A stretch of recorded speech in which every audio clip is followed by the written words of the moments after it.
Hi hello, मी कोण आहे ओळखा बघू. तर मी आहे मनी प्लॅन. कसे आहात तुम्ही? मी तर खूप खुश आहे. I am happy.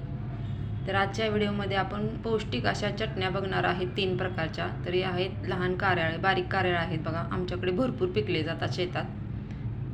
तर शरीरासाठी एकदम पौष्टिक आहेत बघा. त्यानंतर हे आहेत जवस. तर भरपूर जणांनी कारळे जवस माहीत नसतात.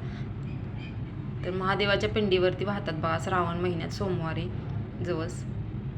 तर याच्यापासून आपण पौष्टिक अशी चटणी बनवणार आहे.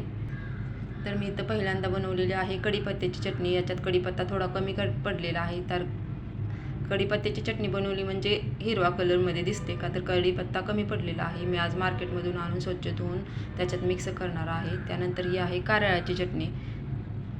तर बघा कलर चेंज झालेला आहे कारळ्याची चटणी. त्यानंतर ही आहे जवसाची चटणी. अशा प्रकारे मी 3 चटण्या बनवलेल्या आहेत आणि प्रवासात खायला एकदम छान आहेत आणि आपण घरी पण जेवणात यूज करू शकतो. खूप छान आहे, टेस्ट लागते आणि शरीराला केसांना म्हटलं तर एकदम पौष्टिक आहेत चटण्या.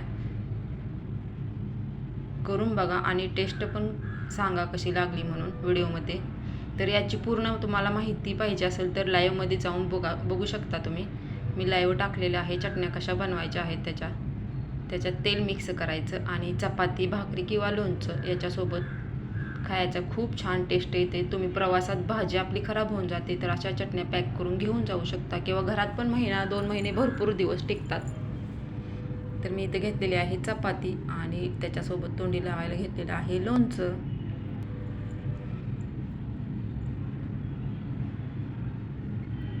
तर छान अशी आपली आजची डिश तयार झालेलं आहे.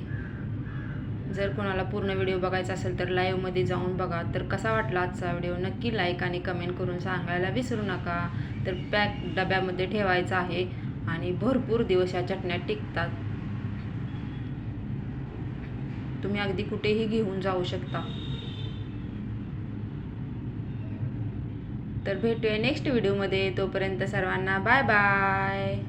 मी आहे हॅपी. तुम्ही सर्वजण कसे आहात नक्की कमेंट करून सांगायला विसरू नका. Bye bye.